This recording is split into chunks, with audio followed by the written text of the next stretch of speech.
जय हिंद दोस्तों। मैं शरद वर्मा भास आईक्यू एकेडमी में आपका स्वागत करता हूं।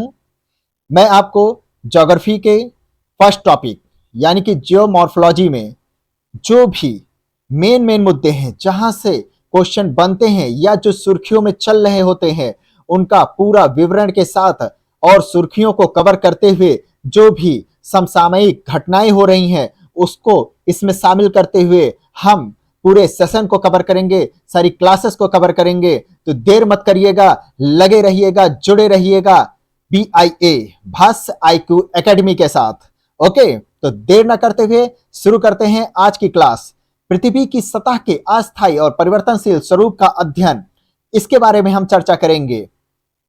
अगर पृथ्वी के स्वरूप को जानना, अगर उसमें जो भी क्रियाएं हो रही होती है, दिमाग में हमारे विचार आते रहते हैं, आखिर ये क्या है, क्यों हो रहा है, क्यों संचलन हो रहा है, क्यों भूकंप आ जाता है, क्यों ज्वालामुखी फट जाती है, कैसे पृथ्वी पर एक पर्वत कभी पठार तो कभी वो मैदान के रूप में बदल जाता है, एक जो पूरी चट्टान होती है कैसे वो मिट्टी का रूप धारण कर लेती है, एक नदी वो किस प्रकार अपनी धाराओं को बदलते हुए चलती है, इन सब का पूरा विवरण है, सारा आंसर है ज्योग्राफी के पास। तो मिस मत करिएगा एक भी क्लास और लगे रहिएगा इस गोल गोल भूगोल में। ओके, तो देर ना करते हुए चलिए आज का क्लास शुरू करते हैं। तो पृथ्वी की सतह को जानने से पहले हमें एक चीज जरूर जानना होगा कि कौन सा फोर्स वर्क कर रहा है इस पृथ्वी पर। देखिए, बिना फोर्स के न्यूटन भाई साहब जो बोल के गए थे, एप्पल गिरा फोर्स आया, फोर्स ही वर्क कर रहा है इस पूरे पृथ्वी पर। समझे? कुछ तो अंतर्जात यानी अंदर से जो बल वर्क कर रहा है, आपके अंदर से नहीं, पृथ्वी के अंदर से जो बल वर्क कर रहा है, और कुछ होता है बहिर्जात यानी बाहर से बल जो वर्क कर रहा होता है। उनकी वजह से पृथ्वी में जो भी संतुलन की क्रियाएं हो रही होती हैं, ये जो बल कहलाता है उसे बहिर्जात बल कहा जाता है। अब अंतर्जात जो बल होता है, इंडोजेनेटिक जो फोर्स होता है, जैसा कि आप देख रहे हैं, इसमें भी दो प्रकार के होते हैं। एक तो होता है तेज गति से और एक होता है बहुत ही धीमी गति से, एकदम रेंगते रेंगते। और तेज गति वाले आया, हिलाया, डुलाया, गायब किया, चला गया, पता ही नहीं चला क्या हुआ। जैसे कि भूकंप हो गया, ज्वालामुखी हो गया। और वहीं पर धीमी गति वाले में पटल विरूपण संचलन हो रहा है, धीमी गति से, स्लोली स्लोली हो रहा है, एकदम स्लोली। उसमें कौन कौन सी क्रियाएं हो रही होती हैं? सॉरी, उसमें होती है विवर्तन की संचलन, टेक्टोनिक मूवमेंट होता है उसमें। ओके, लाइन कुछ अलग चला गया। एक होता है समस्थैतिक आइसो स्टैटिक मूवमेंट होता है, और एक होता है सुस्थैतिक संचलन, इओस्टैटिक मूवमेंट। क्या होता है विवर्तन की संचलन? टेक्टोनिक मूवमेंट हमेशा न्यूज में सुनने में आ जाता है, अरे भूकंप आया, टेक्टोनिक मूवमेंट ही इसमें जरूर असर कर रहा होगा। ओके, वैसे तो भूकंप ये तेज गति से इसका असर हो रहा होता है, क्योंकि उसमें PS और L तरंगे वर्क कर रही होती है। आगे बताएंगे, उसमें देर नहीं, बस जल्दी आने वाले हैं भूकंप में भी हम। उससे पहले अगर आप ये जान लेंगे तो उसे समझने में आपको आसानी होगी, क्योंकि ये धीरे धीरे वाला जो टेक्टोनिक मूवमेंट है, यही कारण बन रहा है इस भूकंप का। तो जरूर इस पॉइंट को याद रखिएगा, विवर्तन की संचलन। इसमें क्या होता है, दो प्लेटों के बीच में जब टकराव होता है और उसमें जो पतली जो प्लेटें होती हैं वो नीचे की ओर बेंड होते हुए चले जाते हैं।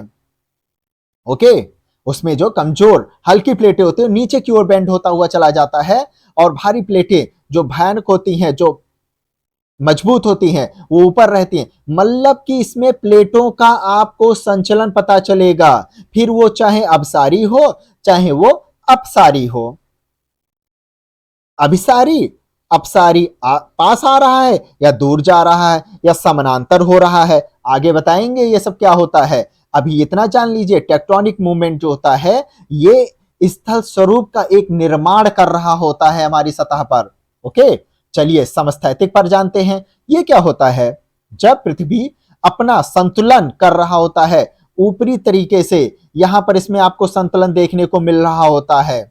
ओके, इसमें अंतर्जात बल की वजह से एक आइसोस्टैटिक स्वरूप का निर्माण हो रहा होता है।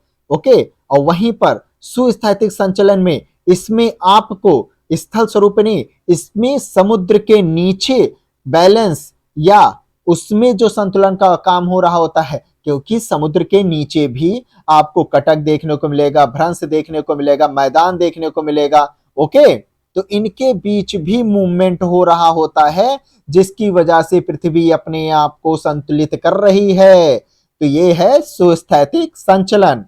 ओके, चलिए बहिर्जात बल पर आ जाते हैं। अरे बाहर से भी तो कुछ बल वर्क कर रहा होगा, उसमें क्या क्या वर्क कर रहा है? उसमें आपको अनाच्छादन की क्रियाएं देखने को मिलेंगी। ओहो, अनाच्छादन, डिनोडेशन प्रोसेस, ये क्या है?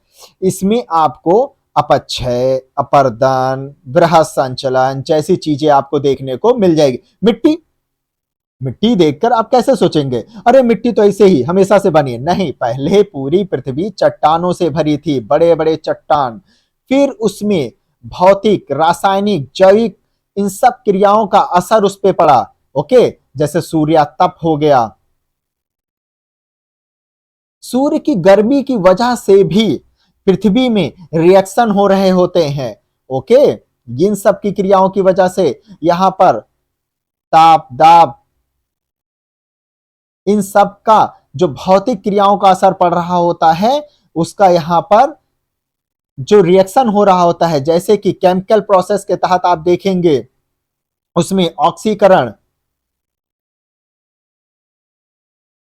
अपचयन की क्रियाएं हो रही होती हैं, और साथ ही साथ जो रिएक्शन हो रहे होते हैं, वायु के साथ जो रिएक्शन हो रहा होता है, तो इन सब की वजह से, केमिकल प्रोसेस की वजह से जो है मिट्टी का निर्माण हो रहा होता है। छोटे छोटे सैंड, सिल्ट, क्ले चेंजेस हो रहे होते हैं, बड़ी चट्टानें टूट रही होती हैं छोटे छोटे पार्टिकल्स में जाकर के, और वहीं उसमें साथ देता है जैविक, बायोलॉजिकल क्रियाएं भी साथ दे रही होती हैं, जिसमें जीव जंतुओं का अहम योगदान होता है। मानव हो गए, पशु पक्षी हो गए,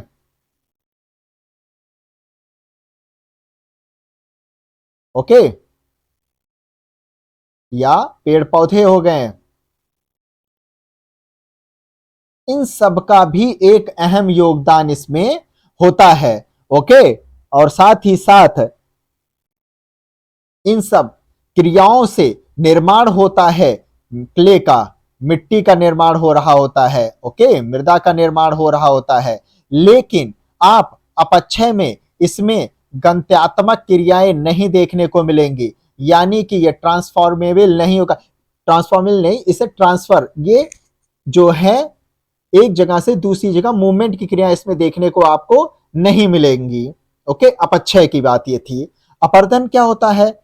अपर्दन में आपको स्लाइडिंग की क्रिया, लुढ़कने की क्रिया, गिरने, फॉल, बहकर, फ्लो की वजह से हो रही होती हैं, क्योंकि इसमें भूमिगत जल या बाहरी जो जो सतही जल होता है उनका भी अहम योगदान होता है। वायु हो गया, धाराएं होगी, समुद्र की धाराएं हो गई, इन सब का अहम योगदान हो रहा होता है इरोशन में, और इसमें जो होता है मूवमेंट हो रहा होता है। ओके, इसमें गत्यात्मक क्रियाएं हो रही होती हैं। इसमें अपक्षय का अहम योगदान आपको देखने को मिलेगा। ओके, क्योंकि बिना अपक्षय के आपको अपर्दन की क्रियाएं नहीं देखने को मिल रही होंगी। स्लाइडिंग में क्या होता है? जैसे कि कोई चट्टान सरकते हुए जा रही है, तो अपने साथ घर्षण करते हुए वो अपर्दन करते हुए आगे की ओर जाती है। लुढ़कने में क्या होती है? लुढ़क पुड़क पुड़क पुड़क करके नीचे की ओर जब जाती है तो उसमें अपर्दन की क्रियाएं होती है। गिरने में डायरेक्ट जब जाती है तब उसकी वजह से जो रिएक्शन उसमें अपर्दन हो रहा होता है, बहकर, फ्लो से, धाराओं की वजह से जो उसमें रिएक्शन हो रहा होता है, इन सब की वजह से भी मिट्टी का जो निर्माण हो रहा होता है, जो अवसादों का निर्माण हो रहा था, बहाव हो रहा होता है, ये सब अपर्दन की क्रियाओं के तहत आते हैं, जो कि एक प्रोसेस होता है किसका? डिनोडेशन, अनाच्छादन की प्रक्रिया का ही एक चरण होता है, उसी का ही एक पार्ट होता है। चलिए चलते हैं थर्ड पॉइंट पर, बृहत संचलन। इसमें क्या होता है? इसमें आपको देखने को मिलेगा गुरुत्वाकर्षण की क्रियाएं आपको देखने को इसमें मिल रही होंगी, और साथ ही साथ इसमें आपको तीव्र संचलन या धीमी संचलन दोनों की वजह से इसमें क्रियाएं हो रही होती हैं। कैसे? इसमें ज्यादातर आपको पहाड़ी इलाकों पर देखने को मिलेगा, जैसे कि अपक्षय की वजह से, फिर अपर्दन की वजह से, इसमें जो मौसमी परिघटनाएं हो रही हैं भौतिक और रासायनिक क्रियाओं की वजह से इसमें जो अपक्षय हो रहा होता है, टूट रहा होता है, टूटने के बाद बड़ी चट्टान वो नीचे की ओर ढहती हुई चलती है, और जब ये बड़ी चट्टान नीचे आती है और नीचे आती है और नीचे आती है तो यहां पर दरारें बनाते हुए चलती है। ये दरारें पड़ गई और दरारें बनने के बाद इसमें फिर ये भी टूटना शुरू हो जाता है और ये बेचारा पहाड़ एक बार ऐसा कुछ दिखने लगता है और फिर कुछ सालों बाद ये ऐसा दिखने लगता है और इसके बाद ये ऐसा दिखने लगता है। तो ये सब गुरुत्वाकर्षण के बल की वजह से हो रहा है। अगर गुरुत्वाकर्षण बल ना होता तो ये पहाड़ ऊपर भाग जाता, यहां पर ऊपर जाकर के तोड़ रहा होता, लो एलियन का घर है टूट गया, कह गल लो, ये अगर गुरुत्वाकर्षण बल ना होता तो हमारा घर ना टूट रहा होता। तो ये सब वृहद संचलन की वजह से हो रहा होता है। तो ये है डिनोडेशन की प्रोसेस, अनाच्छादन की प्रक्रिया। 3 इसमें पार्ट होते हैं, अपक्षय, अपर्दन, वृहद संचलन। ओके, जिसमें भौतिक, रासायनिक, जैविक क्रियाएं आपको अपक्षय में मिल रही होंगी, लुढ़कना, पुढ़कना, गिरना, बहना अपर्दन में दिख रहा है, और गुरुत्वाकर्षण की बल आपको वृहद संचलन के तहत देखने को मिल रहा होता है।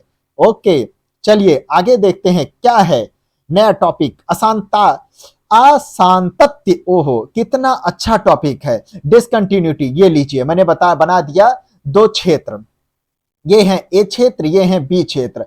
ये जहां पर मिल रहे होते हैं यही स्थान कहलाता है डिसकंटिन्यूटी कहलाता है या अशांतत्य कहलाता है। ओके, क्योंकि यहां पर आपको ए और बी दोनों के गुण देखने को मिल रहे होते हैं। लो, शादी हो गई वहीं पर ही उन दोनों की, वहां पर उसके गुण देखने को मिल रहे हैं। अब ऐसे ही हमारी पृथ्वी की भी कुछ संरचना होती है। चलिए उसके बारे में मैं अभी आपको, कॉनराड, मोहो, रेप्टी, गुटेनबर्ग, लेहमैन क्या होता है मैं अभी आपको दिखाता हूं। पहले ये जान लीजिए पृथ्वी नीचे से ऊपर की ओर कितने सतहों में ये डिवाइड हुई है, कितने सतहों में डिवाइड हुई है। चलिए बताइए, कुछ तो आपको याद होगा। ये है कोर, ये है मेंटल, और ये है crust. Okay, core, mental, crust, नीचे से ऊपर की ओर बढ़ते चले जाइए। और ये बना हुआ है ऊपरी हिस्सा, क्रस्ट जो बना है सियोल से, सिलिकॉन और एल्युमिनियम से, ये बना है सीमा से, किसी का नाम मत है, नहीं है, ये सिलिकॉन और मैग्नीशियम से। और जो कोर है वो बना है निफ्फे से, यानी कि निकेल और आयरन से। तो ये सब मेनली जो पार्टिकल पाए जाते हैं यही पाए जाते हैं, और भी कई मेटल पाए जाते हैं लेकिन मेन जो होता है यही पाए जाते हैं। ओके, ऊपर से नीचे ये आप सीक्वेंस जरूर याद रखिएगा। अब चलिए डिसकंटिन्यूटी बताते हैं कि कैसे कैसे ये डिवाइड है। ये देखिए, ये हमारा यहां से यहां तक का ये पूरा क्रस्ट है। अब ऊपरी क्रस्ट को जो निचले क्रस्ट से जोड़ रहा है, जहां पर सेम गुण हो वहां पर डिसकंटिन्यूटी मिल रही है, वो कहलाता है, क्या कहलाता है, कॉनरैड। अब यहां से फैला हुआ है यहां तक, ये है मेंटल।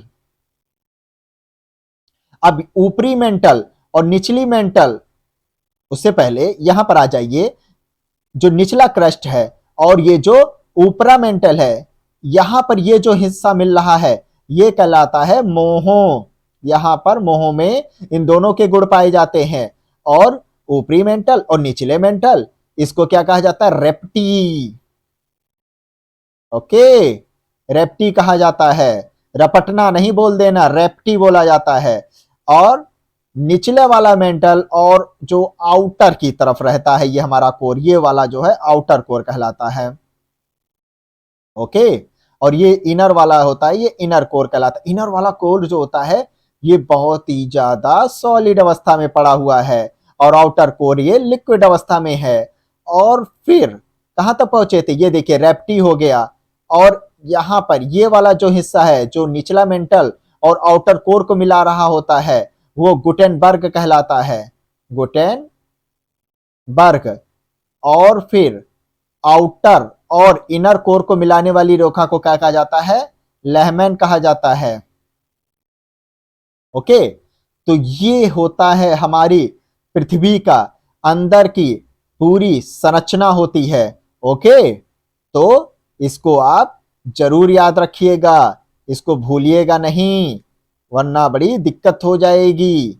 ओके, देखिए यहां पर भी मैं बना देता हूं, ऐसा बनाइएगा ऐसे, और ये हो गया कोर, ये हो गया मेंटल, और ये हो गया, सॉरी ये क्रस्ट, ये मेंटल, ये कोर, ये बीच वाला जो होता है, ये जो मैं बना रहा हूं ये कहलाता है कॉनरेडो, ये था मोहो, ये कोर, और ये जो होता है ये मेंटल को जो दो भागों में डिवाइड कर रहा है ये है रेप्टी। फिर मेंटल और ये कोर के बीच जो हिस्सा है वो गुटेनबर्ग, और कोर के बीच यानी कि आउटर और इनर कोर के बीच में जो है वो है लेमन। ओके, तो याद रखिएगा इसे, ये है असांतत्य, डिसकंटिन्यूटी, तो याद रखिएगा इसे। तो आज की क्लास कैसी लगी आपको? आशा करता हूं अच्छी लगी होगी।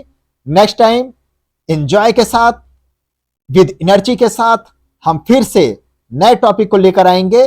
देर ना करिएगा, लगे रहिएगा हमारे साथ। जय हिंद, जय भारत।